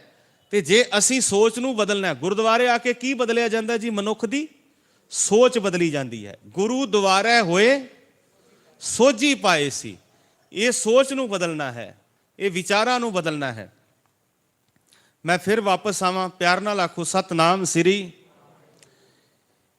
ਇੱਥੇ ਇੱਕ ਬੀਬੀ ਹੋਈ ਹੈ ਹਰਸ਼ਰਨ ਕੌਰ, ਇਹਦਾ ਪਹਿਲਾ ਨਾਮ ਹੈ ਸ਼ਰਨੀ। ਇਹ ਬਾਣੀਆਂ ਪਰਿਵਾਰ ਦੀ ਲੜਕੀ ਸੀਗੀ ਔਰ ਜਦੋਂ ਇਹਦੀ ਸ਼ਾਦੀ ਹੋਈ ਤਾਂ ਇਹਦੇ ਡੋਲੇ ਨੂੰ ਪਠਾਨ ਚੁੱਕ ਕੇ ਲੈ ਗਏ ਸੀਗੇ। ਇਹਦੇ ਡੋਲੇ ਨੂੰ ਜਦੋਂ ਪਠਾਨ ਲੈ ਗਏ ਚੁੱਕ ਕੇ ਤੇ ਕੋਈ ਅੱਗੇ ਨਹੀਂ ਆਇਆ, ਬਰਾਤੀ ਵੀ ਕੋਈ ਨਹੀਂ। ਆਪ ਨੂੰ ਪਤਾ ਹੋਵੇ ਕਿ ਜਦੋਂ ਬਰਾਤ ਜਾਂਦੀ ਤੇ ਲਾੜੇ ਦੇ ਹੱਥ 'ਚ ਕੀ ਫੜਿਆ ਹੁੰਦਾ ਜੀ? ਕਿਉਂ ਫੜੀ ਹੁੰਦੀ? ਇਸ ਕਰਕੇ ਫੜੀ ਹੁੰਦੀ ਹੈ ਕਿ ਪਹਿਲਾਂ ਡੋਲੇ ਲੁੱਟੇ ਜਾਂਦੇ ਸੀ ਕਿ ਅਗਰ ਹਮਲਾਵਰ ਕੋਈ ਆਵੇ ਤੇ ਲਾੜਾ ਕਿਰਪਾਨ ਕੱਢ ਕੇ ਤੇ ਫਿਰ ਉਹਨੂੰ ਮਾਰ ਦੇ। ਮੈਂ ਇੱਕ ਹੋਰ ਕਿਸੇ ਵੀਰ ਦੀ ਗੱਲ ਸੁਣ ਰਿਹਾ ਸੀਗਾ ਕਿ ਨਾਲ ਸਰਬਾਲਾ ਇਸ ਕਰਕੇ ਬਣਾਇਆ ਜਾਂਦਾ ਸੀਗਾ ਕਿ ਅਗਰ ਲਾੜਾ ਲੜਦਿਆਂ ਮਰ ਜਾਵੇ ਜਾਂ ਕੋਈ ਘਟਨਾ ਵਾਪਰ ਜਾਵੇ ਤੇ ਫਿਰ ਸਰਬਾਲੇ ਨਾਲ ਵਿਆਹ ਕਰਕੇ ਲਿਆਇਆ ਜਾਂਦਾ ਸੀ ਲੜਕੀ ਦਾ। ਉਸ ਸਮੇਂ ਦੇ ਕਿਸੇ ਵੀਰ ਦੇ ਮੈਂ ਵਿਚਾਰ ਸੁਣ ਰਿਹਾ ਸੀਗਾ। ਸਾਧ ਸੰਗਤ ਤੇ ਬਰਾਤ ਦਾ ਮਕਸਦ ਹੁੰਦਾ ਸੀ ਵੀ ਇਹ ਬੰਦਾ ਜਿਹੜਾ ਹੈ ਇਹਦੀ ਬਹੁਤ ਇੱਜ਼ਤ ਮਾਨ ਸਨਮਾਨ ਹੈ ਔਰ ਬਰਾਤ ਵਿੱਚ ਲੋਕ ਇਕੱਠੇ ਹੁੰਦੇ ਸਨ। ਤੇ ਗਿਆਨੀ ਸੰਤ ਸਿੰਘ ਮਸ਼ਕੀਨ ਜੀ ਕਹਿੰਦੇ ਵੀ ਮੈਂ ਇੱਕ ਦਫਾ ਇੱਕ ਵਿਆਹ ਤੇ ਗਿਆ ਤੇ ਮੈਨੂੰ ਕਹਿੰਦੇ ਜੀ ਮਿਲਣੀ ਦਾ ਸ਼ਬਦ ਪੜੋ ਹਮ ਕਰ ਸਾਜਨੇ ਆਏ। ਕਹਿੰਦਾ ਵੀ ਅੱਧੇ ਤੋਂ ਜ਼ਿਆਦਿਆਂ ਨੇ ਸ਼ਰਾਬ ਪੀਤੀ ਸੀ, ਹੁਣ ਮੈਂ ਕੀ ਪੜਾ ਵੀ ਹਮ ਕਰ ਭੂਤਨੇ ਆਏ। ਆਖੋ ਸਤਨਾਮ ਸ੍ਰੀ। ਵੀ ਸਾਜਨ ਤੇ ਕੋਈ ਹੈ ਹੀ ਨਹੀਂਗਾ, ਸਾਜਨ ਤੇ ਪਹਿਲਾਂ ਹੀ ਟੱਲੀ ਹੋਏ ਫਿਰਦੇ ਨੇ। ਕਹਿੰਦਾ ਗਿਆਨੀ ਜੀ ਸੱਚੀਆਂ ਗੱਲਾਂ ਕਰਦੇ ਸਨ। ਪਿਆਰ ਨਾਲ ਆਖੋ ਸਤਨਾਮ ਸ੍ਰੀ। ਉਹ ਲਾੜਾ ਵੀ ਜਿਹੜਾ ਸੀਗਾ ਵਿਆਹਣ ਗਿਆ ਉਹ ਵੀ ਡੋਲੇ ਨੂੰ ਨਾ ਬਚਾ ਸਕਿਆਗਾ। ਬੀਬੀ ਸ਼ਰਨੀ ਨੂੰ ਚੁੱਕ ਕੇ ਲੈ ਗਏ ਪਠਾਨ। ਇਹਦਾ ਪਿਤਾ ਜੋ ਹੈ ਉਹ ਪਿਸ਼ਾਵਰ ਦਾ ਇਲਾਕਾ ਹੈ। ਇਹਦੇ ਕੋਲ ਪਹੁੰਚਦਾ ਸਰਦਾਰ ਹਰੀ ਸਿੰਘ ਨਲੂਆ, ਨਾਮ ਸੁਣਿਆ ਹੋਵੇਗਾ ਤੁਸੀਂ, ਸਿੱਖ ਕੌਮ ਦਾ ਜਰਨੈਲ ਹੈ। ਮੈਂ ਬੇਨਤੀ ਵੀ ਕੀਤੀ ਹੈ ਕਿ ਜਿੱਥੇ ਗੁਰਦੁਆਰਿਆਂ ਦੀਆਂ ਕੁਝ ਖਾਲੀ ਥਾਵਾਂ ਹਨ, ਜਿੱਥੇ ਤੁਹਾਨੂੰ ਵਾਜਬ ਲੱਗੇ ਕਿ ਉੱਥੇ ਤੁਸੀਂ ਉਹਨਾਂ ਜਰਨੈਲਾਂ ਤੇ ਬਹਾਦਰਾਂ ਦੀਆਂ ਤਸਵੀਰਾਂ ਲਗਵਾਇਓ ਜੇ। ਮੇਰਾ ਖਿਆਲ ਹੈ ਵੀ ਬਹੁਤੇ ਸਿੱਖ ਸਾਡੇ ਇੱਦਾਂ ਦੇ ਨੇ ਜਿਨ੍ਹਾਂ ਦੇ ਘਰ ਦੇ ਵਿੱਚ ਕਿਸੇ ਦੇ ਕੋਲ ਹੀ ਸ਼ਾਇਦ ਹੋਵੇ, ਬਹੁਤ ਘੱਟ ਹੋਣਗੇ ਕਿ ਜਿਨ੍ਹਾਂ ਦੇ ਘਰ 'ਚ ਬਾਬਾ ਬੰਦਾ ਸਿੰਘ ਬਹਾਦਰ ਦੀ ਫੋਟੋ ਲੱਗੀ ਹੋਏਗੀ, ਜਿਨ੍ਹਾਂ ਦੇ ਘਰਾਂ ਦੇ ਵਿੱਚ ਸ਼ੇਰੇ ਪੰਜਾਬ ਮਹਾਰਾਜਾ ਰਣਜੀਤ ਸਿੰਘ ਦੀ ਫੋਟੋ ਲੱਗੀ ਹੋਏਗੀ। ਤੇ ਸਾਧ ਸੰਗਤ ਮੇਰੀਆਂ ਮਾਤਾਵਾਂ ਭੈਣਾਂ ਵੀਰ ਬੈਠੇ ਨੇ, ਅੱਜ ਤੋਂ ਜੇ 30 ਸਾਲ ਪਿੱਛੇ ਚਲੇ ਜਾਈਏ, 40 ਸਾਲ, ਤਾਂ ਪਹਿਲਾਂ ਜੇ ਘਰ ਦੇ ਵਿੱਚ ਬੱਚੀ ਨੇ ਜਨਮ ਦੇਣਾ ਹੁੰਦਾ ਸੀ ਨਾ ਕਿਸੇ ਬੱਚੇ ਨੂੰ, ਤੇ ਘਰ 'ਚ ਬਹਾਦਰ ਦੀ ਫੋਟੋ ਲਾਈ ਜਾਂਦੀ ਸੀ। ਉਹਦਾ ਕਾਰਨ ਕੀ ਸੀ ਕਿ ਅਗਰ ਬੱਚਾ ਪੈਦਾ ਹੋਵੇ ਤੇ ਬਹਾਦਰ ਵਰਗਾ ਪੈਦਾ ਹੋਵੇ। ਸਾਧ ਸੰਗਤ ਉਹ ਸਭ ਬਦਲ ਗਿਆ। ਮੈਂ ਇਹ ਨਹੀਂ ਕਹਿੰਦਾ ਵੀ ਤੁਸੀਂ ਫੋਟੋਆਂ ਦੀ ਪੂਜਾ ਕਰੋ, ਇਹ ਇੱਕ ਦ੍ਰਿਸ਼ਟਾਂਤ ਹੈ। ਤੇ ਸਾਧ ਸੰਗਤ ਜਦੋਂ ਉਹਦਾ ਪਿਤਾ ਸਰਦਾਰ ਹਰੀ ਸਿੰਘ ਨਲੂਏ ਕੋਲ ਜਾਂਦਾ ਹੈ ਤੇ ਸਰਦਾਰ ਹਰੀ ਸਿੰਘ ਨਲੂਆ ਉਸ ਨੂੰ ਕਹਿੰਦਾ ਤੂੰ ਚਿੰਤਾ ਨਾ ਕਰ, ਤੂੰ ਗੁਰੂ ਦੇ ਖਾਲਸੇ ਕੋਲ ਆਇਆ। ਸਰਦਾਰ ਹਰੀ ਸਿੰਘ ਨਲੂਆ ਜਦੋਂ ਉਹਦੇ ਪਿਤਾ ਦੇ ਕਹਿਣ ਤੇ ਬੀਬੀ ਸ਼ਰਨੀ ਦੇ ਉਹ ਪਠਾਨ ਦੇ ਘਰ ਪਹੁੰਚਦੇ ਨੇ ਸਿੱਖ ਜਰਨੈਲ, ਤੇ ਫਿਰ ਉਹ ਪਠਾਨ ਨੂੰ ਮਾਰਿਆ ਜਾਂਦਾ, ਉੱਥੇ ਬੀਬੀ ਨੂੰ ਛੁਡਵਾਇਆ ਜਾਂਦਾ ਹੈ। ਜਦੋਂ ਛੁਡਾ ਕੇ ਉਸ ਦੇ ਪਿਤਾ ਦੇ ਘਰ ਪਹੁੰਚਾਉਂਦੇ ਨੇ ਤੇ ਸਰਦਾਰ ਹਰੀ ਸਿੰਘ ਨਲੂਆ ਚੱਲਣ ਲੱਗਦਾ ਹੈ। ਉਹ ਬੀਬੀ ਸ਼ਰਨੀ ਹਰੀ ਸਿੰਘ ਨਲੂਏ ਦੀ ਬਾਂਹ ਫੜ ਲੈਂਦੀ ਹੈ। ਫਿਰ ਉਹ ਕਹਿੰਦੀ ਹੈ ਕਿ ਮੈਂ ਪਹਿਲਾਂ ਕਿਸੇ ਦੀ ਧੀ ਤੇ ਫਿਰ ਕਿਸੇ ਦੀ ਪਤਨੀ ਬਣੀ। ਗੱਲ ਧਿਆਨ ਨਾਲ ਸੁਣਿਓ। ਬੀਬੀ ਸ਼ਰਨੀ ਨੂੰ ਜਦੋਂ ਉਹਦੇ ਘਰ ਪਹੁੰਚਾਇਆ ਜਾਂਦਾ ਹੈ, ਉਹਦਾ ਪਤੀ ਵੀ ਆ ਜਾਂਦਾ, ਸਭ ਆ ਜਾਂਦੇ ਨੇ। ਤੇ ਸਾਧ ਸੰਗਤ ਉਹ ਜਦੋਂ ਹਰੀ ਸਿੰਘ ਨਲੂਆ ਚੱਲਣ ਲੱਗਦਾ ਤੇ ਬੀਬੀ ਸ਼ਰਨੀ ਹਰੀ ਸਿੰਘ ਨਲੂਏ ਦੀ ਬਾਂਹ ਫੜ ਕੇ ਆਖਦੀ ਹੈ, ਪਹਿਲਾਂ ਮੈਂ ਕਿਸੇ ਦੀ ਧੀ ਕਿਸੇ ਦੀ ਪਤਨੀ ਸੀ, ਕੋਈ ਚੁੱਕ ਕੇ ਲੈ ਗਿਆ ਤੇ ਤੁਸੀਂ ਛਡਵਾ ਲਿਆਏ, ਪਰ ਅੱਜ ਤੋਂ ਬਾਅਦ ਮੈਂ ਹਰੀ ਸਿੰਘ ਨਲੂਏ ਦੀ ਭੈਣ ਬਣ ਗਈ ਹਾਂ। ਜੇ ਕੋਈ ਦੁਬਾਰਾ ਚੁੱਕ ਕੇ ਲੈ ਗਿਆ ਤੇ ਲੋਕਾਂ ਨੇ ਆਖਣਾ ਹਰੀ ਸਿੰਘ ਨਲੂਏ ਦੀ ਭੈਣ ਨੂੰ ਲੈ ਗਏ ਨੇ। ਤੇ ਸਾਧ ਸੰਗਤ ਹਰੀ ਸਿੰਘ ਨਲੂਏ ਨੇ ਕਿਹਾ ਸੀ, ਭੈਣੇ ਸਾਡੇ ਨਾਲ ਮੌਤ ਹੈ। ਉਹ ਕਹਿੰਦੀ ਹੈ ਕਿ ਮੇਰੇ ਜੀਵਨ ਦਾ ਰਾਖਾ, ਮੇਰੀ ਇੱਜ਼ਤ ਦਾ ਰਾਖਾ ਗੁਰੂ ਦਾ ਖਾਲਸਾ ਹੈ। ਅਗਰ ਖਾਲਸੇ ਲਈ ਮੈਨੂੰ ਆਪਣੀ ਜਾਨ ਵੀ ਦੇਣੀ ਪੈ ਜਾਵੇ ਤੇ ਮੈਂ ਕਦੇ ਪਿੱਛੇ ਨਹੀਂ ਹਟਾਂਗੀ। ਉਹ ਫਿਰ ਜਮਰਾਉਦ ਦੇ ਕਿਲੇ 'ਚ ਰਹਿੰਦੀ ਹੈ, ਉਹ ਬੀਬੀ ਸ਼ਰਨੀ। ਅੰਮ੍ਰਿਤ ਛਕ ਕੇ ਉਹਦਾ ਪਤੀ ਵੀ ਨਾਲ ਹੈ ਤੇ ਉਹ ਬੀਬੀ ਵੀ ਨਾਲ ਹੈ। ਅੰਮ੍ਰਿਤ ਛਕ ਕੇ ਉਹ ਜਦੋਂ ਸਿੰਘ ਸਜਦੀ ਹੈ ਤੇ ਉਹਦਾ ਨਾਮ ਰੱਖਿਆ ਜਾਂਦਾ ਹਰ ਸ਼ਰਨ ਕੌਰ। ਜਦੋਂ ਮਹਾਰਾਜਾ ਰਣਜੀਤ ਸਿੰਘ ਜੀ ਦੇ ਪੋਤਰੇ ਕੰਵਰ ਨੌ ਨਿਹਾਲ ਦੀ ਸ਼ਾਦੀ ਸੀ, ਪੰਜਾਬ ਦਾ ਉਹ ਪਹਿਲਾ ਵਿਆਹ ਸੀ ਜਿਹਦੇ ਵਿੱਚ 1 ਲੱਖ ਮਹਿਮਾਨ ਪਹੁੰਚਿਆ ਸੀਗਾ ਤੇ ਫੌਜ ਸਾਰੀ ਲਾਹੌਰ ਲੱਗੀ ਸੀ। ਪਠਾਣਾ ਨੇ ਜਦੋਂ ਜਮਰਾਉਦ ਦੇ ਕਿਲੇ ਨੂੰ ਘੇਰਾ ਪਾਇਆ, ਹਰੀ ਸਿੰਘ ਨਲੂਆ ਬਿਮਾਰ ਸੀਗਾ ਤੇ ਹਰੀ ਸਿੰਘ ਨਲੂਆ ਕੋਲ ਖਬਰ ਨਾ ਪਹੁੰਚੀ ਪਿਸ਼ਾਵਰ, ਤਾਂ ਉਸ ਵਕਤ ਸਰਦਾਰ ਮਹਾਂ ਸਿੰਘ ਨੇ ਇੱਕ ਚਿੱਠੀ ਲਿਖੀ ਹੈ। ਉਹਨੇ ਕਿਹਾ ਹਰੀ ਸਿੰਘ ਨਲੂਏ ਕੋਲ ਚਿੱਠੀ ਪਹੁੰਚਾਈ ਜਾਏ। ਤੇ ਸਾਧ ਸੰਗਤ ਚਿੱਠੀ ਨੂੰ ਲੈ ਕੇ ਕੌਣ ਜਾਵੇ, ਕਿਉਂਕਿ ਸਾਰੇ ਪਾਸੇ ਤਾਂ ਫੌਜ ਲੱਗੀ ਹੋਈ ਹੈ। ਤੇ ਫਿਰ ਉਸ ਜਮਰਾਉਦ ਦੇ ਕਿਲੇ ਦੇ ਵਿੱਚੋਂ ਖੜੀ ਹੋਈ ਹੈ ਬੀਬੀ ਹਰਸ਼ਰਨ ਕੌਰ, ਕਹਿੰਦੀ ਮੈਂ ਚਿੱਠੀ ਲੈ ਕੇ ਜਾਵਾਂਗੀ। ਤੇ ਸਰਦਾਰ ਮਹਾਂ ਸਿੰਘ ਨੇ ਆਖਿਆ, ਭੈਣੇ ਤੂੰ ਔਰਤ ਹੈ, ਤੂੰ ਜਨਾਨੀ ਹੈ, ਤੂੰ ਔਰਤ ਹੈ, ਤੂੰ ਚਿੱਠੀ ਕਿੱਦਾਂ ਲੈ ਕੇ ਜਾਏਂਗੀ? ਤੇ ਬੀਬੀ ਹਰਸ਼ਰਨ ਕੌਰ ਨੇ ਕਿਹਾ, ਵੀਰਾ ਜਿਨ੍ਹਾਂ ਧੀਆਂ ਦੀ ਇੱਜ਼ਤ ਚਲੀ ਜਾਂਦੀ ਉਹ ਕਦੇ ਵਾਪਸ ਨਹੀਂ ਆਉਂਦੇ। ਮੈਂ ਪਹਿਲਾਂ ਔਰਤ ਸੀ, ਲੇਕਿਨ ਜਦੋਂ ਦਾ ਅੰਮ੍ਰਿਤ ਛਕ ਲਿਆ ਉਦੋਂ ਦੀ ਮੈਂ ਗੁਰੂ ਕੀ ਸਿੰਘਣੀ ਸੱਜ ਗਈਆਂ, ਔਰ ਜਿਹੜੇ ਸਿੰਘ ਸੱਜ ਜਾਂਦੇ ਨੇ ਉਹਨਾਂ ਨੂੰ ਕਦੇ ਮੌਤ ਤੋਂ ਡਰ ਨਹੀਂ ਲੱਗਦਾਗਾ।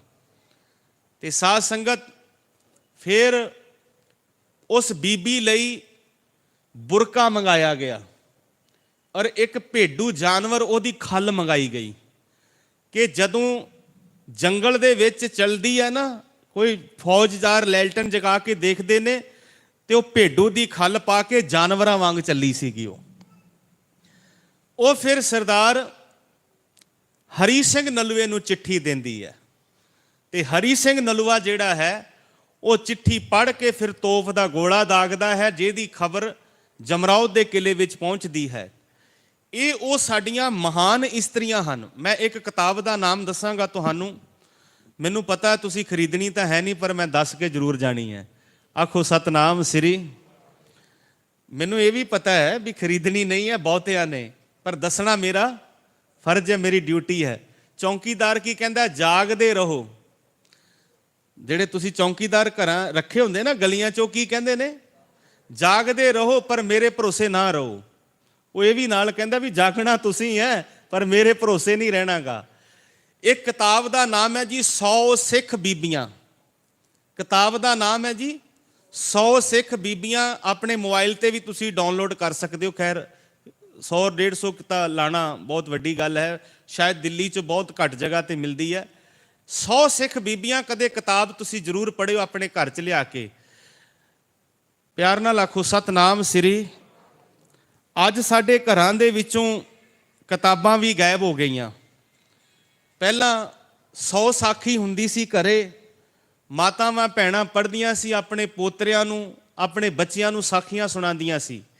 ਲੇਕਿਨ ਉਹ ਚੀਜ਼ਾਂ ਸਭ ਬਦਲ ਗਈਆਂ। ਜਿਹੜੇ ਸਾਡੇ ਪ੍ਰਾਚੀਨ ਗ੍ਰੰਥ ਸਨ, ਹੱਥ ਲਿਖਤ ਬੀੜਾਂ ਸਨ, ਉਹਨਾਂ ਦਾ ਵੀ ਅੰਤਮ ਸੰਸਕਾਰ ਕਰ ਦਿੱਤਾ ਗਿਆ ਕਿ ਜੀ ਇਹ ਬਿਰਧ ਹੋ ਗਏ ਹਨ। ਤੇ ਸਾਧ ਸੰਗਤ ਉੱਥੇ ਕਿਤੇ ਨਾ ਕਿਤੇ ਅਸੀਂ ਵੀ ਜਿਹੜੇ ਹਾਂ ਉਹਦੇ ਵਿੱਚ ਇਨਵੋਲਵ ਹਾਂ। ਕਿ ਸਾਧ ਸੰਗਤ ਅੱਜ ਤੁਸੀਂ ਦੇਖੋ, ਜਿਹੜੇ ਧਰਮ ਨੂੰ ਪਿਆਰ ਕਰਨ ਵਾਲੇ ਲੋਕ ਨੇ, ਉਹਨਾਂ ਨੇ ਰਮਾਇਣ, ਗੀਤਾ, ਬਾਈਬਲ ਵਰਗੀਆਂ ਮਹਾਨ ਗ੍ਰੰਥਾਂ ਨੂੰ ਸ਼ੀਸ਼ਿਆਂ 'ਚ ਹਜ਼ਾਰਾਂ ਸਾਲ ਤੋਂ ਰੱਖਿਆ ਹੋਇਆ ਹੈ। ਲੇਕਿਨ ਸਿੱਖ ਕੌਮ ਉਹ ਕੌਮ ਹੈ ਕਿ ਜੇ ਕਿਤੇ 100 ਸਾਲ ਪੁਰਾਣਾ ਸਰੂਪ ਬਿਰਧ ਹੋ ਜਾਵੇ, ਉਹਨੂੰ ਅਗਨ ਭੇਟ ਕਰ ਦੇਣਗੇ, ਪਰ ਸੰਭਾਲ ਕੇ ਗੁਰਦੁਆਰਿਆਂ 'ਚ ਨਹੀਂ ਰੱਖ ਸਕਦੇਗੇ। ਅਸੀਂ ਕਿਉਂ ਨਹੀਂ ਆਪਣੇ ਪ੍ਰਾਚੀਨ ਸਰੂਪ ਰੱਖ ਸਕਦੇ? ਅੱਜ ਲੋੜ ਹੈ ਹਰ ਇੱਕ ਗੁਰਦੁਆਰੇ ਦੇ ਅੰਦਰ, ਜਦੋਂ ਤੋਂ ਗੁਰਦੁਆਰਾ ਬਣਿਆ, ਜੋ ਸਰੂਪ ਚੱਲਦਾ ਆ ਰਿਹਾ ਹੈ ਉਹਨੂੰ ਸੰਭਾਲ ਕੇ ਰੱਖਿਆ ਜਾਵੇ। ਘੱਟੋ ਘੱਟ ਪੀੜ੍ਹੀਆਂ ਨੂੰ ਪਤਾ ਲੱਗੇ ਕਿ ਜਦੋਂ ਇਹ ਗੁਰਦੁਆਰੇ ਦੀ ਸ਼ੁਰੂਆਤ ਹੋਈ ਸੀ, ਅੱਜ ਇਸ ਨੂੰ 100 ਸਾਲ, ਕੋਈ ਕਿ 150 ਸਾਲ ਹੋ ਗਏ ਨੇ, ਉਦੋਂ ਦਾ ਗੁਰੂ ਗ੍ਰੰਥ ਸਾਹਿਬ ਮਹਾਰਾਜ ਇੱਥੇ ਸੰਭਾਲ ਕੇ ਰੱਖਿਆ ਹੋਇਆ। ਸਾਧ ਸੰਗਤ ਕਿਉਂ ਨਹੀਂ? ਜੇ ਬਾਕੀ ਕੌਮਾਂ ਸੰਭਾਲ ਸਕਦੀਆਂ ਨੇ ਆਪਣੇ ਪ੍ਰਾਚੀਨ ਗ੍ਰੰਥ, ਤੇ ਅਸੀਂ ਕਿਉਂ ਨਹੀਂ ਸੰਭਾਲ ਕੇ ਰੱਖ ਸਕਦੇਗੇ?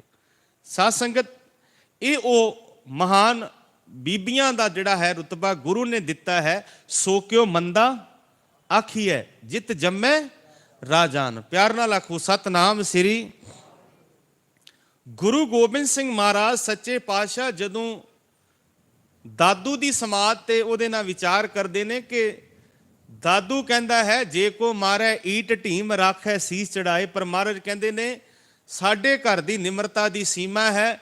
ਫਰੀਦਾ ਜੋਤ ਹੈ ਮਾਰਨ ਮੁਕੀਆਂ, ਤਿਨਾ ਨਾ ਮਾਰੇ ਘੁੰਮ ਆਪਣੜੈ ਕਰ ਜਾਈਏ ਪੈਰ ਤਿਨਾਂ ਦੇ ਚੁੰਮ। ਹੁਣ ਇਹੀ ਦਾਦੂ ਫਿਰ ਗੁਰੂ ਗੋਬਿੰਦ ਸਿੰਘ ਮਹਾਰਾਜ ਨੂੰ ਦੱਸਦਾ ਹੈ ਕਿ ਇੱਥੇ ਇੱਕ ਮਾਧੋ ਦਾਸ ਬੈਰਾਗੀ ਬੈਠਾ ਹੋਇਆ ਹੈ ਕਿ ਉਹਦੇ ਡੇਰੇ 'ਚ ਅਗਰ ਗਏ ਮਹਾਰਾਜ, ਪਹਿਲਾਂ ਤਾਂ ਜਾਇਓ ਨਾ, ਜੇ ਗਏ ਤਾਂ ਬੜੇ ਧਿਆਨ ਸੁਚੇਤ ਹੋ ਕੇ ਰਹਿਓ ਜੇ, ਕਿਉਂਕਿ ਉਹ ਰਿੱਧੀਆਂ ਸਿੱਧੀਆਂ ਕਰਾਮਾਤਾਂ ਦੇ ਨਾਲ ਲੋਕਾਂ ਨੂੰ ਪਰੇਸ਼ਾਨ ਕਰਦਾ ਹੈ। ਦੇਖੋ, ਜੇ ਕਿਸੇ ਕੋਲ ਪਾਵਰ ਆ ਜਾਵੇ, ਸ਼ਕਤੀ ਆ ਜਾਵੇ, ਤੇ ਆਪਾਂ ਨੂੰ ਕਿਸੇ ਦੇ ਭਲੇ ਲਈ ਵਰਤਣੀ ਚਾਹੀਦੀ ਹੈ। ਤੇ ਗੁਰੂ ਦਾ ਸਿੱਖ ਤੇ ਰੋਜ਼ ਅਰਦਾਸ ਕਰਦਾ ਹੈ, ਨਾਨਕ ਨਾਮ ਚੜ੍ਹਦੀ ਕਲਾ ਤੇਰੇ ਭਾਣੇ ਸਰਬੱਤ ਦਾ ਭਲਾ।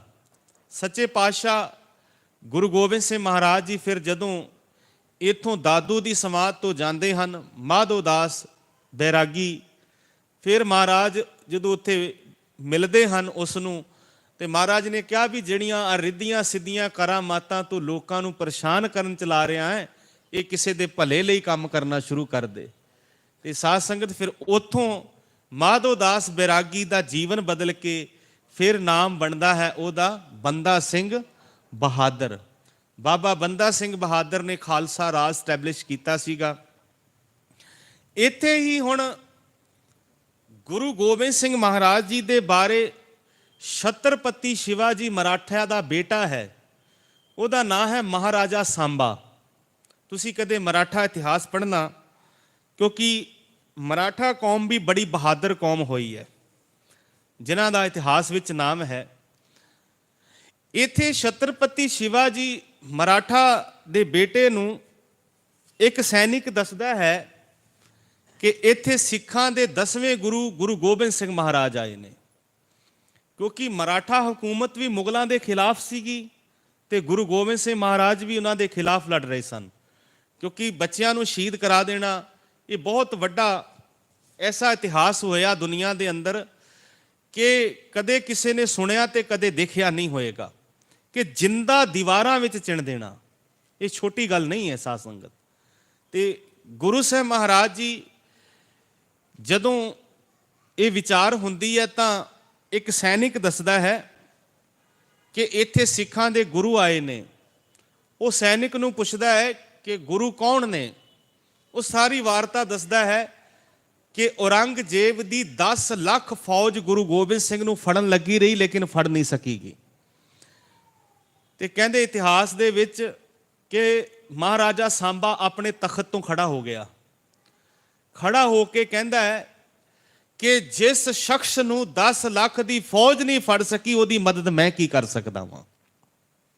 ਜਿਹਨੂੰ 10 ਲੱਖ ਦੀ ਫੌਜ ਨਹੀਂ ਫੜ ਸਕੀ, ਕਿ ਦਾਲਕ ਬਰਾਜਤ ਬਰੋ ਬੇਖਬਰ, ਕਿ ਜਿਹਨੂੰ ਫੜ ਨਹੀਂ ਸਕੀ ਮੈਂ ਉਹਦੀ ਕੀ ਮਦਦ ਕਰ ਸਕਦਾ। ਫਿਰ ਮਹਾਰਾਜਾ ਸਾਂਬਾ ਨੇ ਚਿੱਠੀ ਲਿਖੀ ਹੈ ਤੇ ਗੁਰੂ ਗੋਬਿੰਦ ਸਿੰਘ ਜੀ ਨੇ ਚਿੱਠੀ ਦਾ ਜਵਾਬ ਦਿੱਤਾ ਹੈ। ਅੱਜ ਵੀ ਮਰਾਠੀ ਲਾਇਬ੍ਰੇਰੀ ਜਿਹੜੀ ਮਹਾਰਾਸ਼ਟਰ ਦੇ ਅੰਦਰ ਹੈ, ਉਹਦੇ ਵਿੱਚ ਗੁਰੂ ਗੋਬਿੰਦ ਸਿੰਘ ਦੀ ਹੈਂਡ ਰਾਈਟਿੰਗ ਦੀਆਂ ਚਿੱਠੀਆਂ ਪਈਆਂ ਹੋਈਆਂ ਨੇ। ਆਖੋ ਸਤਨਾਮ ਸ੍ਰੀ। ਕਿਉਂਕਿ ਅਸੀਂ ਬਹੁਤੀ ਸਰਚ ਨਹੀਂ ਕੀਤੀ। ਮੈਂ ਪਹਿਲਾਂ ਵੀ ਬੇਨਤੀ ਕਰ ਚੁੱਕਿਆ ਵਾਂ ਬਈ ਕੌਮ ਨੇ ਬਹੁਤੇ ਰਾਈਟਰ ਜਾਂ ਬਹੁਤੇ ਵਿਦਵਾਨ ਜਾਂ ਬਹੁਤੇ IPS ਆਫੀਸਰ ਨਹੀਂ ਪੈਦਾ ਕੀਤੇ, ਵਕੀਲ ਜੱਜ। ਇਹਦੇ ਤੇ ਵੀ ਸਾਨੂੰ ਲੋੜ ਹੈ। ਜੇ ਬਾਕੀ ਦੀਆਂ ਕੌਮਾਂ ਆਪਣਾ ਲਿਟਰੇਚਰ ਛਪਾ ਸਕਦੀਆਂ ਨੇ ਤੇ ਇਹਦੇ ਤੇ ਸਾਨੂੰ ਵੀ ਕੰਮ ਕਰਨ ਦੀ ਲੋੜ ਹੈ। ਜਿਹੜੇ ਵਿਦਵਾਨ ਸਾਡੇ ਕਰ ਰਹੇ ਨੇ, ਘੱਟੋ ਘੱਟ ਸਾਨੂੰ ਉਹਨਾਂ ਦਾ ਸਹਿਯੋਗ ਦੇਣਾ ਚਾਹੀਦਾ, ਉਹਨਾਂ ਦਾ ਸਾਥ ਦੇਣਾ ਚਾਹੀਦਾ। ਸਾਧ ਸੰਗਤ, ਜੇ ਤੁਸੀਂ ਆਪਣੀ ਧਾਰਮਿਕ ਸ਼੍ਰੇਣੀ ਨੂੰ ਨਹੀਂ ਸੰਭਾਲੋਗੇ, ਆਪਣੇ ਰਾਗੀ ਗ੍ਰੰਥੀਆਂ ਪ੍ਰਚਾਰਕਾਂ ਨੂੰ ਨਹੀਂ ਸੰਭਾਲੋਗੇ, ਤੇ ਫਿਰ ਬਾਕੀ ਦੀਆਂ ਕੌਮਾਂ ਤੇ ਸਾਨੂੰ ਬੁਲਾਉਣ ਲਈ ਤਿਆਰ ਬੈਠੀਆਂ ਹੋਈਆਂ ਨੇ ਕਿ ਤੁਸੀਂ ਸਾਡਾ ਪ੍ਰਚਾਰ ਕਰੋ, ਅਸੀਂ ਤੁਹਾਡੇ ਬੱਚੇ ਵੀ ਫ੍ਰੀ ਪੜ੍ਹਾਵਾਂਗੇ, ਤੁਹਾਨੂੰ ਰਹਿਸ਼ ਵੀ ਖਾਣਾ ਵੀ ਫ੍ਰੀ ਦੇਵਾਂਗੇ।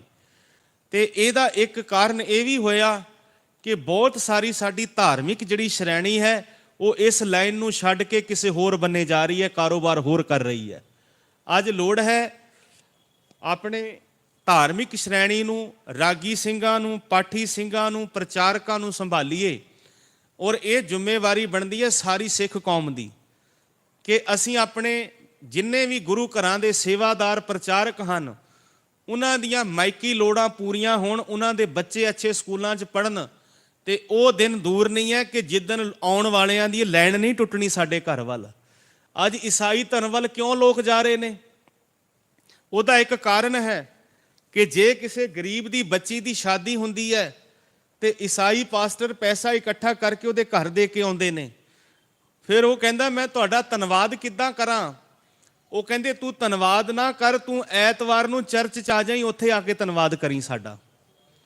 ਤੇ ਉਹ ਫਿਰ ਧੰਨਵਾਦ ਕਰਦਾ ਤੇ ਲੋਕ ਆਪਣੇ ਆਪ ਉਹਦੇ ਨਾਲ ਜੁੜਨੇ ਸ਼ੁਰੂ ਹੋ ਜਾਂਦੇ ਹਨ। ਅੱਜ ਉਹਨਾਂ ਨੇ ਆંકੜੇ ਡਿਕਲੇਅਰ ਕਰਤੇ ਨੇ ਆਪਣੇ ਪੰਜਾਬ ਦੇ ਅੰਦਰ 1 ਕਰੋੜ ਦੀ ਕਹਿੰਦੇ ਸਾਡੀ ਆਬਾਦੀ ਹੋ ਚੁੱਕੀ ਈਸਾਈਆਂ ਦੀ। ਆਖੋ ਸਤਨਾਮ ਸ੍ਰੀ। ਉਹਦਾ ਕਾਰਨ ਕੀ ਹੈ? ਅਸੀਂ ਮੁਹਾਵਰਾ ਪੜ੍ਹਦੇ ਆ ਨਾ, ਜਿਹਦੇ ਘਰ ਦਾਣੇ ਤੇ ਉਹਦੇ ਕਮਲੇ ਵੀ ਸਿਆਣੇ। ਅੱਜ ਹਰ ਮਨੁੱਖ ਦੀ ਲੋੜ ਹੈ। ਤੁਸੀਂ ਕਦੇ ਇਤਿਹਾਸ ਪੜ੍ਹੋ ਧੰਨ ਗੁਰੂ ਰਾਮਦਾਸ ਮਹਾਰਾਜ ਜੀ ਦਾ। ਜਿੱਥੇ ਮਹਾਰਾਜ ਨੇ ਦਰਬਾਰ ਸਾਹਿਬ ਵਸਾਇਆ ਉੱਥੇ 52 ਪ੍ਰਕਾਰ ਦੇ ਕਾਰੀਗਰ, 50 ਤੋਂ 52 ਵਿਦਵਾਨਾਂ ਨੇ ਲਿਖਿਆ ਹੈ, ਕਾਰੀਗਰਾਂ ਨੂੰ ਵਸਾਇਆ ਅੰਮ੍ਰਿਤਸਰ।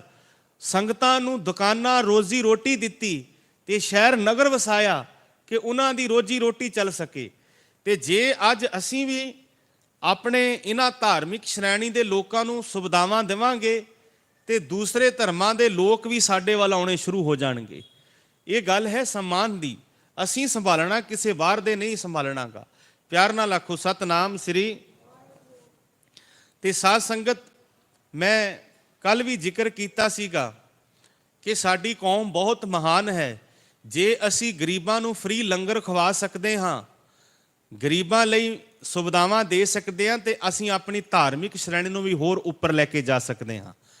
ਇੱਥੇ ਗੁਰਦੁਆਰਾ ਸਾਹਿਬ ਜੋ ਡਿਸਪੈਂਸਰੀ ਚੱਲ ਰਹੀ ਹੈ ਉਹਦੇ ਵਿੱਚ 25 ਰੁਪਏ ਸਿਰਫ ਫੀਸ ਲਈ ਜਾਂਦੀ ਹੈਗੀ, ਜਿਹੜੀ ਹਫ਼ਤੇ ਭਰ ਦੀ 15 ਦਿਨ ਦੀ ਦਵਾਈ ਦਿੱਤੀ ਜਾਂਦੀ ਹੈ। ਤੇ ਸਾਧ ਸੰਗਤ, ਇੱਦਾਂ ਦੀਆਂ ਸੁਵਿਧਾਵਾਂ ਅਗਰ ਸਾਡੇ ਸਾਰੇ ਗੁਰਦੁਆਰੇ ਸਾਹਿਬਾਨ ਸ਼ੁਰੂ ਕਰ ਦੇਣ ਤੇ ਸਾਧ ਸੰਗਤ ਬਹੁਤ ਬਦਲਾਵ ਹੋਣਾ ਸ਼ੁਰੂ ਹੋ ਜਾਏਗਾ। ਅੱਜ ਅੱਛੀਆਂ ਔਰ ਪੋਜ਼ਿਟਿਵ ਚੀਜ਼ਾਂ ਦੀ ਲੋੜ ਹੈ। ਨੈਗੇਟਿਵ ਤਾਂ ਸਾਡੇ ਬਾਰੇ ਸਾਰੇ ਹੀ ਬੜਾ ਕੁਝ ਦੱਸਦੇ ਹਨ। ਮੈਂ ਬੇਨਤੀ ਕੀਤੀ ਸੀ ਕਿ ਸ਼ੈਨਗਨ ਕੰਟਰੀਆਂ ਦਾ ਇੱਕ ਲਾਅ ਹੈ, ਕਾਨੂੰਨ ਹੈ, 26 ਕੰਟਰੀਆਂ ਦਾ ਕਾਨੂੰਨ ਹੈ। ਪੜ੍ਹੇ ਲਿਖੇ ਤੁਸੀਂ ਸਾਰੇ, ਮੋਬਾਈਲ ਤੁਹਾਡੇ ਕੋਲ ਨੇ, ਸਰਚ ਘਰ ਜਾ ਕੇ ਕਰ ਲਿਓ, ਨਹੀਂ ਇੱਥੇ ਕਰਨਾ ਤੇ ਇੱਥੇ ਕਰ ਲਿਓ, ਕਿਤੇ ਬਾਅਦ 'ਚ ਨਾ ਕਹੋ ਵੀ ਭਾਈ ਸਾਹਿਬ ਗੱਪ ਹੀ ਮਾਰੀ ਜਾਂਦੇ ਨੇ। ਵੈਸੇ ਵੀ ਮੈਂ ਕਿਹਾ ਸੀ ਵੀ ਜਿਹੜਾ ਗੱਪ ਮਾਰਦਾ ਤੇ ਉਹਦੀ ਬੱਲੇ ਬੱਲੇ ਹੁੰਦੀ ਹੈ, ਤੇ ਸੱਚ ਬੋਲਣ ਵਾਲਿਆਂ ਨੂੰ ਘੱਟ ਹੀ ਲੋਕ ਜਾਣਦੇ ਨੇ। ਆਖੋ ਸਤਨਾਮ ਸ੍ਰੀ। ਸੁਰਿੰਦਰ ਸਿੰਘ ਰੂਟ, ਸਰਦਾਰ ਜੀ ਦਾ ਨਾਮ ਹੈ ਸੁਰਿੰਦਰ ਸਿੰਘ।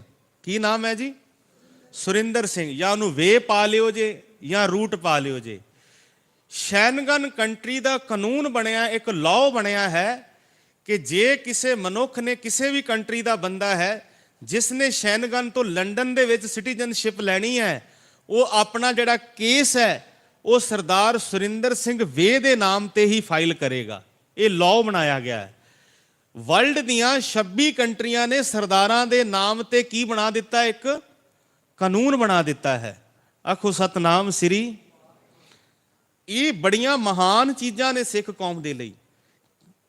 ਅਮਰੀਕਾ ਦੇ ਅੰਦਰ ਕੈਨਗੀ ਮੈਲਨ ਯੂਨੀਵਰਸਿਟੀ ਹੈ। 2012 ਦੇ ਵਿੱਚ ਮੈਂ ਉਹ ਪਰਿਵਾਰ ਨੂੰ ਮਿਲ ਕੇ ਆਇਆ ਵਾਂ, ਜਿਹੜੀ ਟੌਪਰ ਦੀ ਯੂਨੀਵਰਸਿਟੀ ਹੈ। ਤੇ ਸਾਧ ਸੰਗਤ, ਉੱਥੇ ਇੱਕ ਸਿੱਖ ਬੱਚਾ ਪੜ੍ਹਦਾ ਸੀ, ਉਹਦਾ ਨਾਂ ਸੀ ਰੌਣਕ ਸਿੰਘ, ਜੰਮੂ ਦਾ ਰਹਿਣ ਵਾਲਾ ਸੀ। ਤੇ ਜਦੋਂ ਉਹ ਬੱਚਾ ਪੜ੍ਹਿਆ ਉੱਥੇ ਤਾਂ ਉਹਨੇ ਆਪਣਾ ਫਾਈਨਲ ਐਗਜ਼ਾਮ ਦੇ ਦਿੱਤਾ। ਜਦੋਂ ਉਹਨੇ ਐਗਜ਼ਾਮ ਦਿੱਤਾ ਸਾਧ ਸੰਗਤ, ਤੇ ਉਹ ਰਸਤੇ 'ਚ ਕਾਰ 'ਚ ਜਾ ਰਿਹਾ ਸੀ, ਕੋਈ ਘਟਨਾ ਵਾਪਰੀ ਤੇ ਉਹ ਘਟਨਾ ਦੇ ਵਿੱਚ ਉਸ ਸਿੱਖ ਬੱਚੇ ਦੀ ਮੌਤ ਹੋ ਗਈ। ਮੈਂ ਉਹਨਾਂ ਦੇ ਮਾਂ-ਬਾਪ ਨੂੰ ਬਕਾਇਦਾ ਮਿਲ ਕੇ ਆਇਆ ਵਾਂ। ਜਦੋਂ ਇਹ ਘਟਨਾ ਵਾਪਰੀ ਉਹਨਾਂ ਨੇ ਮੈਨੂੰ ਸਾਰੀ ਵਾਰਤਾ ਦੱਸੀ, ਤੇ ਮੈਂ ਉਚਿਤ ਸਮਝਦਾ ਕਿ ਸਾਡੀ ਨੌਜਵਾਨ ਪੀੜ੍ਹੀ ਨੂੰ ਦੱਸਣਾ ਕਿ ਉਹਨਾਂ ਨੂੰ ਪਤਾ ਲੱਗ ਸਕੇ।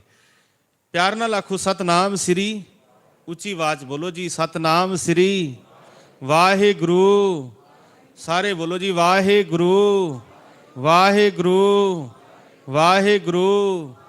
ਸਾਧ ਸੰਗਤ, ਉਹ ਬੱਚਾ ਜਦੋਂ ਪੜ੍ਹਿਆ ਤਾਂ ਉਹ ਐਗਜ਼ਾਮ ਹੋ ਚੁੱਕੇ ਸੀ, ਉਹਦੇ ਕਿਸੇ ਘਟਨਾ ਦੇ ਕਾਰਨ ਉਸ ਬੱਚੇ ਦੀ ਮੌਤ ਹੋ ਗਈ। ਤੇ ਜਦੋਂ ਉਹਦੀ ਮੌਤ ਤੋਂ ਬਾਅਦ ਉਹਦਾ ਫਾਈਨਲ ਰਿਜ਼ਲਟ ਆਇਆ ਤੇ ਉਸ ਬੱਚੇ ਨੇ ਉਸ ਯੂਨੀਵਰਸਿਟੀ ਦੇ ਵਿੱਚ ਟੌਪ ਕੀਤਾ ਸੀਗਾ।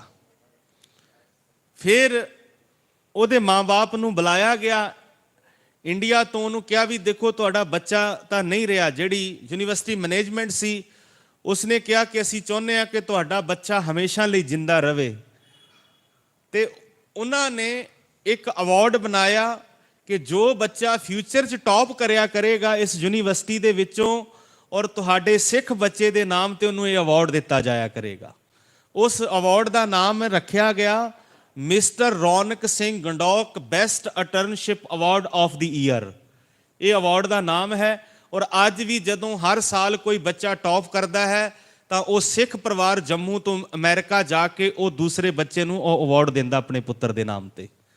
ਸਾਧ ਸੰਗਤ, ਇਹ ਬਹੁਤ ਸਾਰੀਆਂ ਐਸੀਆਂ ਚੀਜ਼ਾਂ ਹਨ ਜਿਹੜੀਆਂ ਸਾਡੀ ਕੌਮ ਦੇ ਅੰਦਰ ਸਾਡੇ ਬੱਚਿਆਂ ਨੂੰ, ਸਾਡੀਆਂ ਪੋਜ਼ਿਟਿਵ ਚੀਜ਼ਾਂ ਜਿਹੜੀਆਂ ਸਮਾਜ ਦੇ ਵਿੱਚ ਨਹੀਂ ਆ ਸਕੀਆਂ, ਔਰ ਸਾਨੂੰ ਦੱਸਣ ਦੀ ਲੋੜ ਹੈ ਕਿ ਉਹਨਾਂ ਨੂੰ ਪਤਾ ਲੱਗ ਸਕੇ ਅਸੀਂ ਕੌਣ ਹਾਂ, ਸਾਡਾ ਇਤਿਹਾਸ ਕੀ ਹੈ। ਕੌਮਾਂ ਜਿਉਂਦੀਆਂ ਸਦਾ ਕੁਰਬਾਨੀਆਂ ਤੇ ਅਣਖ ਮਰੇ ਤੇ ਕੌਮ ਹੈ ਮਰ ਜਾਂਦੀ, ਉਸ ਕੌਮ ਨੂੰ ਸਦਾ ਇਤਿਹਾਸ ਪੂਜੇ ਜਿਹੜੀ ਹੱਸ ਕੇ ਬਿਪਤਾ ਜਰ ਜਾਂਦੀ। ਸਾਧ ਸੰਗਤ, ਇਹ ਸਾਡਾ ਬੜਾ ਮਹਾਨ ਵਿਰਸਾ ਹੈ ਸਿੱਖ ਕੌਮ ਦਾ। ਅੱਜ ਸਿੱਖ ਕੌਮ ਨੂੰ ਅੱਛੇ ਸਕੂਲਾਂ ਦੀ, ਬੋਲੋ ਜੀ, ਲੋੜ ਹੈ। ਅੱਜ ਸਭ ਤੋਂ ਅੱਛੇ, ਮੈਂ ਸਕੂਲ ਦੱਸ ਚੁੱਕਿਆ ਵਾਂ ਕੱਲ ਵੀ, ਫਿਰ ਦੁਹਰਾ ਦਾਂ, ਸਭ ਤੋਂ ਅੱਛੇ ਸਕੂਲ ਈਸਾਈਆਂ ਕੋਲ ਹਨ, ਸਭ ਤੋਂ ਅੱਛੇ ਹਸਪੀਟਲ ਵੀ ਈਸਾਈਆਂ ਕੋਲ ਹਨ, ਔਰ ਸਭ ਤੋਂ ਅੱਛੇ ਲੰਗਰ ਕਿਹਨਾਂ ਕੋਲ ਨੇ ਜੀ? ਬੋਲਦੇ ਨਹੀਂ ਗੇ, ਆਖੋ ਸਤਨਾਮ ਸ੍ਰੀ। ਹਾਂਜੀ, ਸਭ ਤੋਂ ਅੱਛੇ ਲੰਗਰ ਸਰਦਾਰਾਂ ਕੋਲ ਹਨ। ਤੇ ਜੇ ਸਾਡੇ ਕੋਲ ਸਭ ਤੋਂ ਅੱਛੇ ਲੰਗਰ ਹੋ ਸਕਦੇ ਨੇ ਤੇ ਅਸੀਂ ਸਭ ਤੋਂ ਅੱਛੇ ਸਕੂਲ ਵੀ ਬਣਾ ਸਕਦੇ ਹਨ। Education is very important in our life. ਗਿਆਨ ਸਾਡੇ ਲਈ ਬਹੁਤ ਜ਼ਰੂਰੀ ਹੈ। ਮਹਾਰਾਜ ਨੇ ਬਾਣੀ ਵਿੱਚ ਕਿਹਾ, ਕੁੰਭੇ ਬੱਧਾ ਜਲ ਰਹਿ, ਜਲ ਬਿਨ ਕੁੰਭ ਨਾ ਹੋਏ, ਗਿਆਨ ਕਾ ਬੱਧਾ ਮਨ ਰਹਿ, ਗੁਰ ਬਿਨ ਗਿਆਨ ਨਾ ਹੋਏ। ਸਾਧ ਸੰਗਤ, ਗਿਆਨ ਦੀ ਲੋੜ ਹੈ। ਵਿਦਿਆ ਵਿਚਾਰੀ ਤਾਂ ਪਰ ਉਪਕਾਰੀ। ਸਾਧ ਸੰਗਤ, ਆਪਣੇ ਬੱਚਿਆਂ ਨੂੰ ਪੜ੍ਹਾਓ, ਲਿਖਾ ਕੇ ਉਹਨਾਂ ਨੂੰ ਅੱਛੇ ਆਫੀਸਰ ਬਣਾਓ। ਅੱਜ ਸਮਾਂ ਇਸ ਗੱਲ ਦੀ ਮੰਗ ਕਰ ਰਿਹਾ ਹੈ। ਅੱਜ ਬਦਲਾਵ ਦੀ ਲੋੜ ਹੈ। ਤੇ ਸਤਿਗੁਰੂ ਮਹਾਰਾਜ ਗੁਰੂ ਗੋਬਿੰਦ ਸਿੰਘ ਮਹਾਰਾਜ ਨੇ ਕਿਹਾ ਸੀ, ਚੂਕਾਰ ਅਜ ਹਮ ਹੀਲ ਤੇ ਦਰ ਗੁਜਸਤ ਹਲਾਲ ਅਸਤ ਬੁਰਦਨ ਬਾ, ਸ਼ਮਸ਼ੀਰ ਦਸਤ ਵਕਤ ਦੇ ਨਾਲ ਬਦਲਣਾ ਪਿਆ। ਜਿਵੇਂ ਦਾ ਮਾਹੌਲ ਸੀ, ਜੇ ਤਲਵਾਰ ਦੀ ਪਹਿਲਾਂ ਤੇ ਸੋਚਿਆ ਇੱਥੋਂ ਨਿਕਲ ਜਾਵਾਂਗੇ ਪਾਣੀ 'ਚੋਂ, ਜਦੋਂ ਪਾਣੀ ਉੱਪਰੋਂ ਤੋਂ ਆ ਜਾਵੇ ਫਿਰ ਹੱਥ ਜਾਇਜ਼ ਹੁੰਦਾ ਹੈ। ਅੱਜ ਬਦਲਾਵ ਦੀ ਲੋੜ ਹੈ। ਅਸੀਂ ਸ੍ਰੀ ਗੁਰੂ ਗੋਬਿੰਦ ਸਿੰਘ ਮਹਾਰਾਜ ਜਿਨ੍ਹਾਂ ਦਾ ਜੋਤੀ ਜੋਤ ਪੁਰਬ ਮਨਾ ਰਹੇ ਹਾਂ। ਨਮਸਕਾਰ ਕੋਟਾਨ ਕੋਟ ਗੁਰੂ ਸਾਹਿਬ ਮਹਾਰਾਜ ਜੀ ਨੂੰ, ਜਿਨ੍ਹਾਂ ਦੀ ਬਦੌਲਤ ਅੱਜ ਸਾਡੀ ਸਿੱਖੀ ਇਸ ਦੁਨੀਆ 'ਚ ਕਾਇਮ ਹੈ, ਸਾਡੀ ਸਰਦਾਰੀ ਕਾਇਮ ਹੈ। ਸਾਧ ਸੰਗਤ, ਗੁਰੂ ਸਾਹਿਬ ਮਹਾਰਾਜ ਜੀ ਦੀਆਂ ਅਪਾਰ ਬਖਸ਼ਿਸ਼ਾਂ ਰਹਿਮਤਾਂ ਹਨ ਸਿੱਖ ਕੌਮ ਦੇ ਅੰਦਰ, ਔਰ ਕੌਮ ਸਦਾ ਚੜ੍ਹਦੀ ਕਲਾ ਵਿੱਚ ਹੈ। ਸਿੱਖੀ ਨੂੰ ਖਤਮ ਕਰਨ ਵਾਲੇ ਬੜੇ ਲੋਕ ਆਏ, ਇਹ ਖਤਮ ਨਹੀਂ ਹੋ ਸਕਦੀਗੀ। ਕਹਿੰਦਾ, ਜਿਉਂ ਕਾਟੇ ਤੇ ਵਧੈ ਗੁਲਾਬ, ਤਿਉਂ ਸਿੱਖ ਵਾਧੇ ਪਾਏ ਆਜ਼ਾਦ। ਸਿੱਖ ਕੌਮ ਦਾ ਬੜਾ ਮਹਾਨ ਇਤਿਹਾਸ ਹੈ।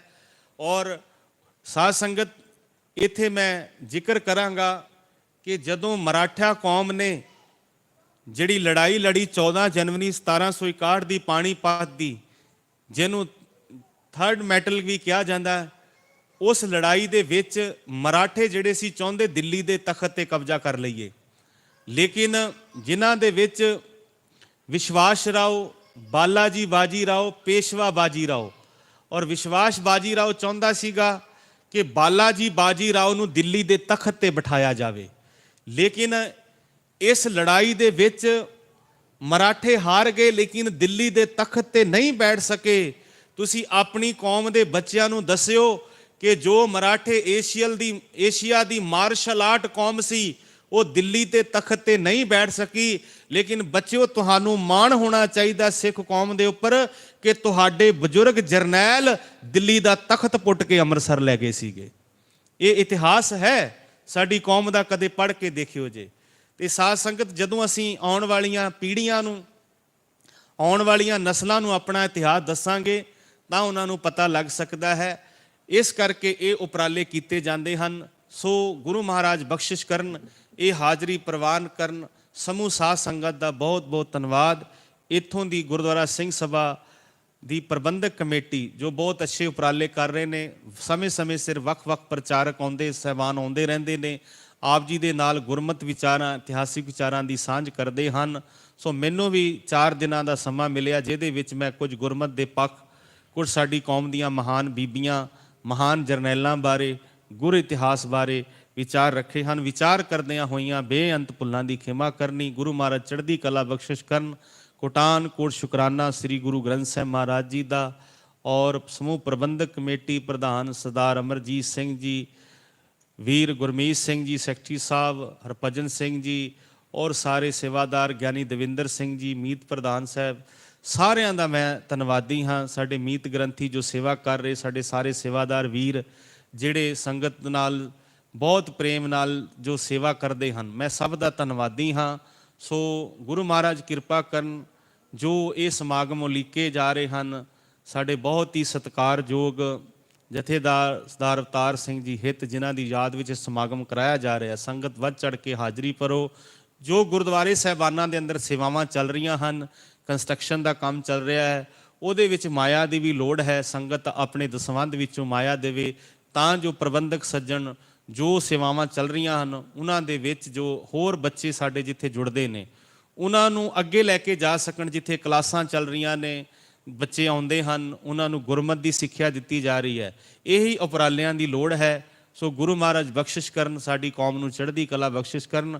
ਹੋਈਆਂ ਬੇਅੰਤ ਭੁੱਲਾਂ ਦੀ ਖਿਮਾ। ਫਿਰ ਜਦੋਂ ਕਦੇ ਸਮਾਂ ਮਿਲੇਗਾ ਤੇ ਤੁਹਾਡੇ रूबरू होवांगे।